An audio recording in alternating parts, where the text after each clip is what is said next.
They set me up, they got me fired, and in the process, they managed to wreck their own lives with a divorce, a prison sentence, and a group of deportations. It is a long story, but if you stick with me, you will hear how I was framed, lost my job, and accidentally triggered a chain of events that overhauled the entire staff.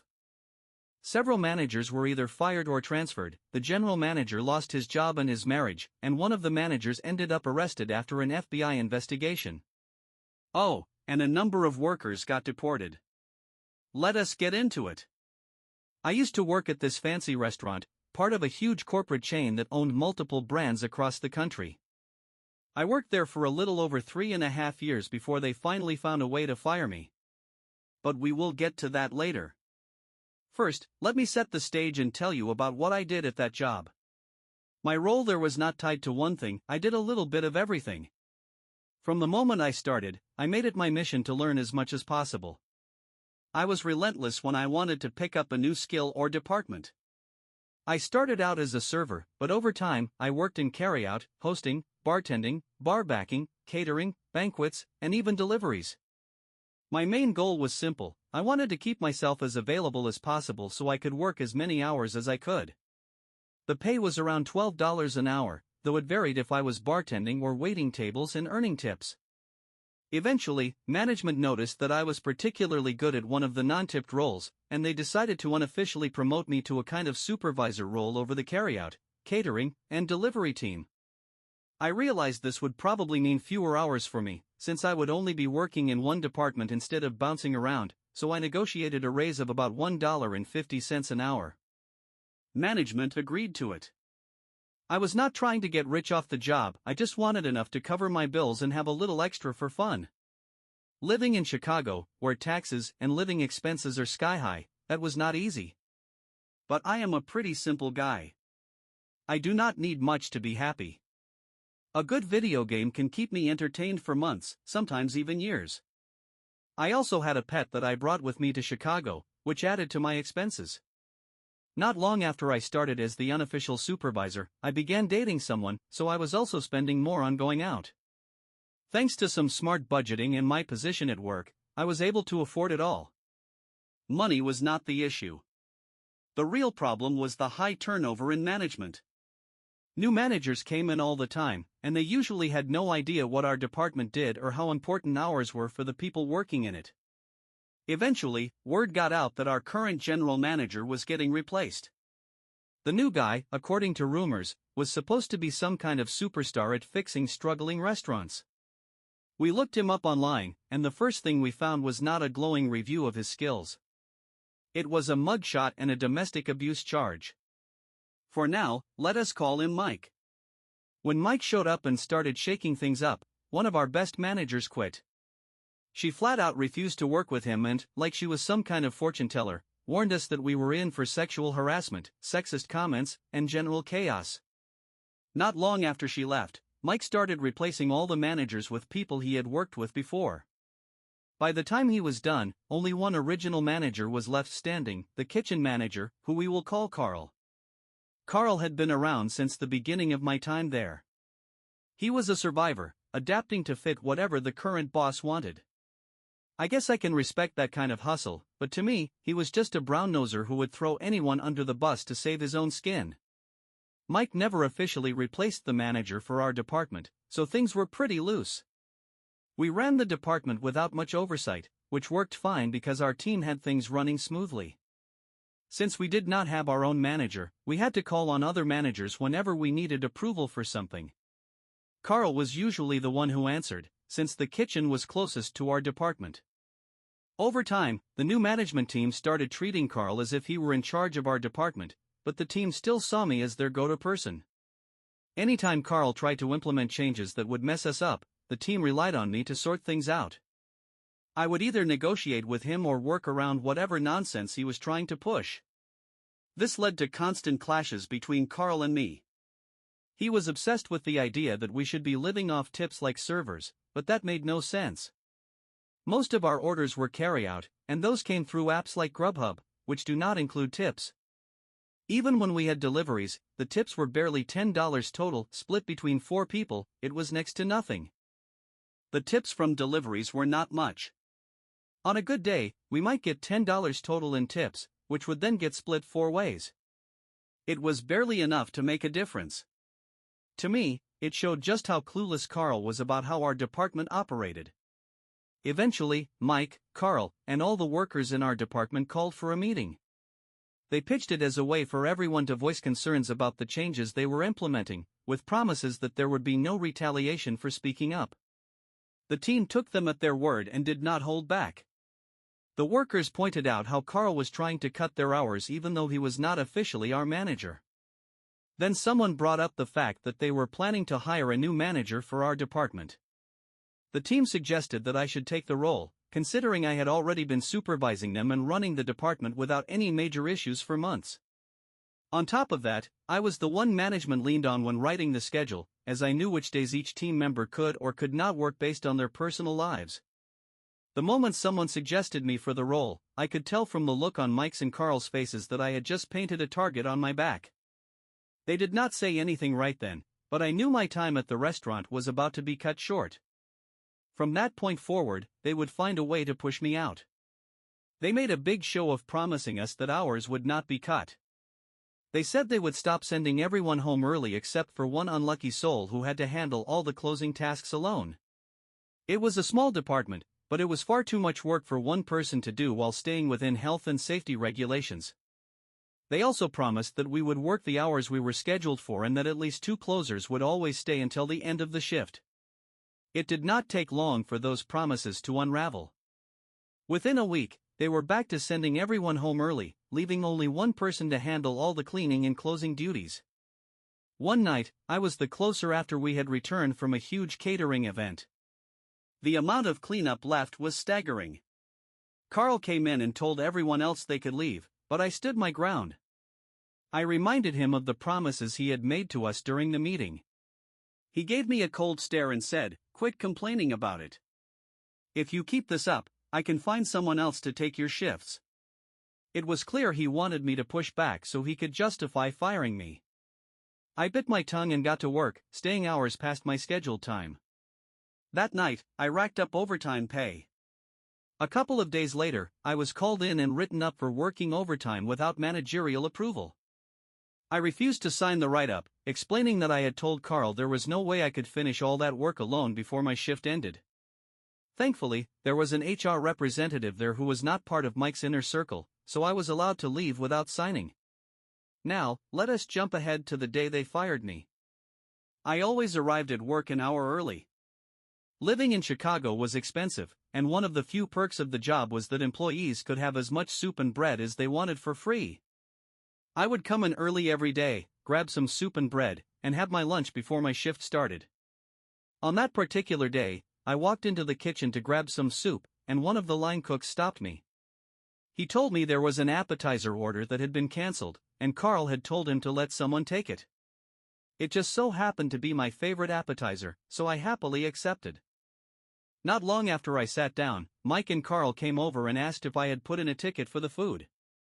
I explained that the line cook had said it was a canceled order that Carl had already approved. Carl looked at me like I was crazy and said he had no idea what I was talking about. Mike then declared, "That is theft. Go ahead and finish the food, then grab your things and go. That is your last meal here." I tried to defend myself, offering to go back to the kitchen and talk to the cook, but by then, he had already left for the day. There was nothing I could do. I gathered my things, said my goodbyes to the team, and headed out. On my way out, I explained what had happened to my coworkers, and they were just as shocked and upset as I was. Before I left, I decided to stop by the accounting office to pick up any tips that might have been dropped off for me.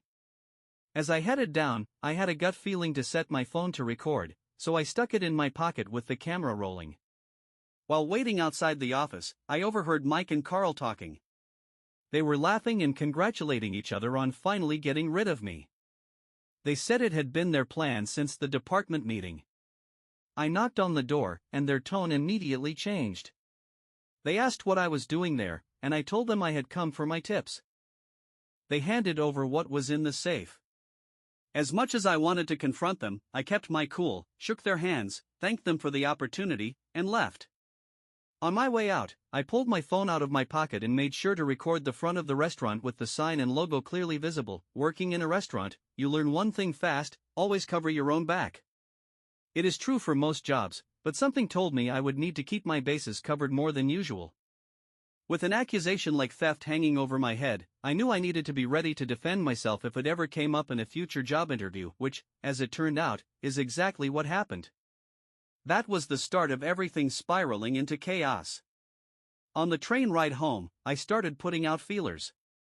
I posted in a few local Facebook groups, saying I had just been fired and needed a job as soon as possible. By the time I got off at my stop, I had already lined up an interview for later that same day. That interview went well enough, and they offered me the job within 5 minutes, but after hearing all the details, it just was not the right fit for me. So I politely turned it down. Over the next few days, I kept applying and interviewing. Eventually, I found a job that was perfect: a role in auditing for a logistics company. The pay was way better than what I was making before, and best of all, I would not have to deal with customers. During the interview, the manager, let us call him Dave, mentioned he had already called my previous employer for a reference. That is when he dropped the bombshell: my old general manager, Mike, had told him I was fired for theft.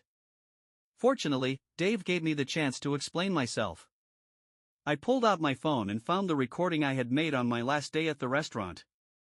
I asked if the voice on the recording sounded like the same person he had spoken to on the phone. He said it was. That was all the confirmation he needed. He listened as the recording captured Mike and Carl admitting to setting me up. By the end, he watched the footage of me walking out and showing the restaurant's sign and logo. Dave was convinced. He hired me on the spot and even asked if I would share the recording with him. I did. At the time, I thought that was the end of it. 7 months passed, and I had settled into my new job. One day, Human Resources sent out a welcome to the team email introducing a group of new hires, complete with some background information and photos. As I scanned the list, I was surprised to see a familiar face. One of the new hires, Tom, was a former co-worker from the restaurant. We had worked together at the host stand, and I was genuinely happy to see someone I liked joining the company. I found Tom's desk, said hello, and asked him why he had left the restaurant. He told me he had not left by choice, he had been laid off. Apparently, the restaurant was under investigation. The whole mess started when the corporate office received an email with a video attachment. That video was none other than the recording I had taken on my last day. Tom was surprised I had not heard anything about it. He explained that there had been multiple attempts to contact me, and when I checked the old email account I had used to apply for the restaurant job, there were over 24 emails asking me to come in for a meeting. I had ignored them all, and by then, I had changed my phone number, so they could not reach me that way either. Tom filled me in on what had happened.